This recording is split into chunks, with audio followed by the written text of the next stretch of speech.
Honorable members, I am starting the voting process. The voting time starts after the alarm sound.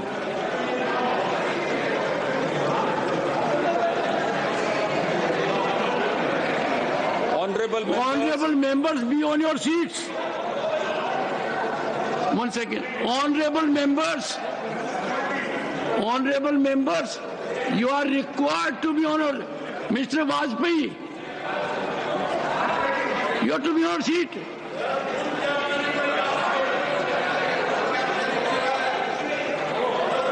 Honorable members, the Secretary General will only start the process. He has already indicated to you. Be on your seat. All the members be on your seats. Yes, Secretary General. Honorable members, I am starting the voting process. The voting time starts after the alarm sound.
Should I send you a glass?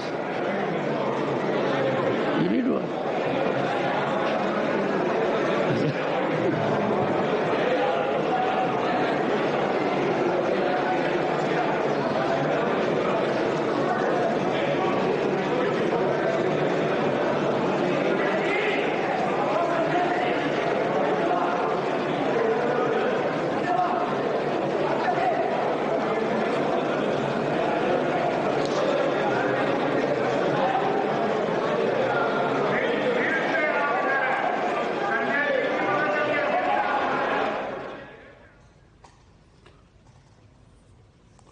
तो राज्यसभा में इस वक्त वक्फ संशोधन विधेयक को पास कराने को लेकर के वहां पर वोटिंग की प्रक्रिया वहां पर चल रही है। नीरज सिंह हमारे साथ, हमारे संवाददाता जुड़े हुए हैं। नीरज, क्या कुछ चल रहा है इस वक्त?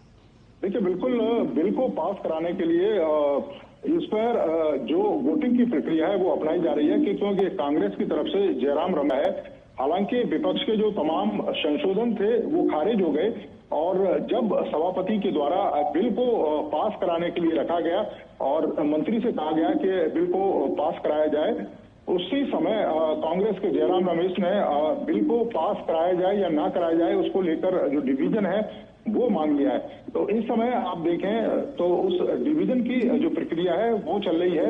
पहले इलेक्ट्रॉनिक माध्यम से उस प्रक्रिया का पालन किया गया, लेकिन उसमें थोड़ी सी टेक्निकल कह सकते हैं कि कुछ कमियां रह गई। उसके बाद पर्ची के माध्यम से जो तमाम सदस्य हैं उनकी जो राय है वो ली जा रही है और उसके बाद निर्णय किया जाएगा कि कितने मतों के आधार पर जो वक्फ संशोधन बिल है वो पास हुआ है। तो थोड़ा सा इंतजार करना होगा और उसके बाद पता लग जाएगा कि कितने सदस्यों ने बिल के पक्ष में मतदान किया है और विपक्ष के कितने वोट बिल के विपक्ष में पड़े। तो निश्चित तौर पर ये एक प्रक्रिया है। और ऐसे में हम आपसे जानना चाहते हैं कि संसद के बाहर और संसद में किस तरह की वहां पर हलचल है, क्या कुछ गतिविधियां वहां पर हैं, वो हमारे दर्शकों को बताइए।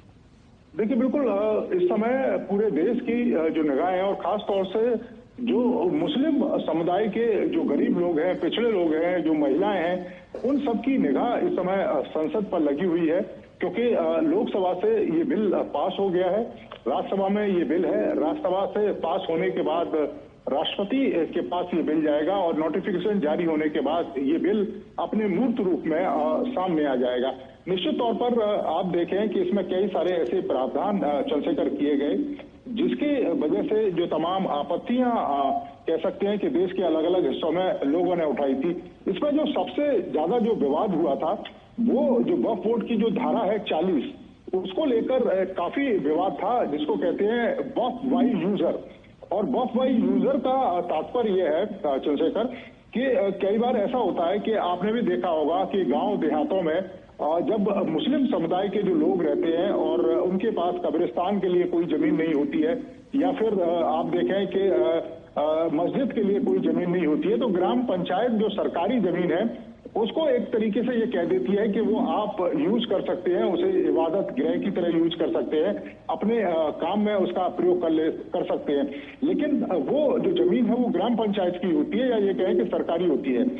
अब वक्फ बोर्ड की जो धारा 40 ये कहती है कि वक्फ बाय यूजर, अगर मुस्लिम समुदाय के द्वारा लगातार लंबे समय तक उस संपत्ति पर या उस जमीन पर प्रयोग किया जा रहा है, धार्मिक कार्यों के द्वारा प्रयोग किया जा रहा है, तो वो संपत्ति वक्फ अपने आप को घोषित कर देता था। तो इसको लेकर विवाद होता था, क्योंकि कई सारी सरकारी संपत्तियां उनके यूज के लिए दी जाती थी कि सामाजिक सौहार्द बना रहे या फिर उनको किसी तरह की परेशानी ना हो। लेकिन वक्फ के द्वारा उन संपत्तियों का दुरुपयोग किया गया और ऐसे सैकड़ों कह सकते हैं लाखों की तरह संपत्तियां हैं पूरे देश के अंदर, जिनको लेकर खासा विवाद है। और अब इस बिल के बाद जो वक्फ बाय यूजर जो शब्द है वो हट जाएगा, अब वक्फ बाय डीड होगा। यानी कि अगर किसी संपत्ति को घोषित करता है कि वो वक्फ की संपत्ति है, तो उसको बाकायदा 60 दिन के अंदर रजिस्टर्ड कराना होगा तमाम जो। ठीक है नीरज, आपको रोकना चाहेंगे हम यहाँ पर। नीरज,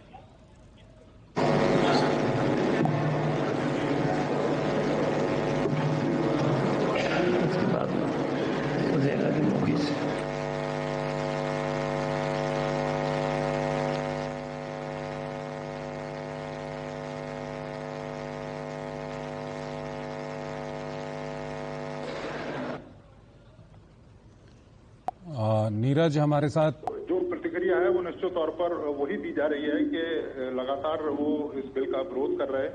वो कह रहे हैं कि मुस्लिम के जो हक हैं उन पर प्रहार किया जा रहा है, उनकी संपत्तियों को हड़पने की एक कोशिश है वो सत्ता पक्ष के द्वारा की जा रही है। लेकिन आप देखें कि सत्ता पक्ष के जो तमाम सदस्य हैं उनके द्वारा एक एक करके विपक्ष के तमाम जो शंकाएं हैं, उनके जो सवाल हैं, उनके जवाब दिए जा रहे हैं। और आप देखें कि जब लोकसभा में गृह मंत्री अमित शाह ने भी इस चर्चा में भाग लेते हुए तमाम सवालों के जवाब दिए। उन्होंने कहा कि 2013 में जब कांग्रेस पार्टी आनंद फानन में वक्फ को लेकर कानून लेके आई थी और उसका मकसद था वोट बैंक की राजनीति, उसमें कई सारे क्लॉज ऐसे थे जो न केवल ये बताते थे कि जो वक्फ है वो अगर बाई यूज किसी संपत्ति पर अपना दावा कर देता था तो वो संपत्ति वक्फ की हो जाती थी। 123 के करीब ऐसी संपत्तियां थी जिनकी कीमतें कह सकते हैं कि करोड़ों में थी, और उन संपत्तियों को आनंद फानन में वक्फ के नाम कर दिया गया। और उन्होंने स्पष्ट तौर पर कहा कि 2013 का अगर कानून कांग्रेस नहीं लेके आती, जो अपने वोट बैंक की राजनीति के लिए या राजनीतिक लाभ 2014 के इलेक्शन में लेने के लिए उस कानून को लेके आई थी, अगर वो कानून नहीं लाती तो शायद इस कानून को लाने की जरूरत नहीं पड़ती। और अब आप देखें कि जब गैर सदस्यों वाली बात आई थी तो इस बात को भी उन्होंने स्पष्ट तौर पर जो तमाम सदस्य हैं उनके सामने रखा। और ये जो चिंता थी कि जिसमें गैर मुस्लिम जो सदस्य हैं वो शामिल हो जाएंगे और उनका आधिपत्य हो जाएगा, उनका नियंत्रण हो जाएगा,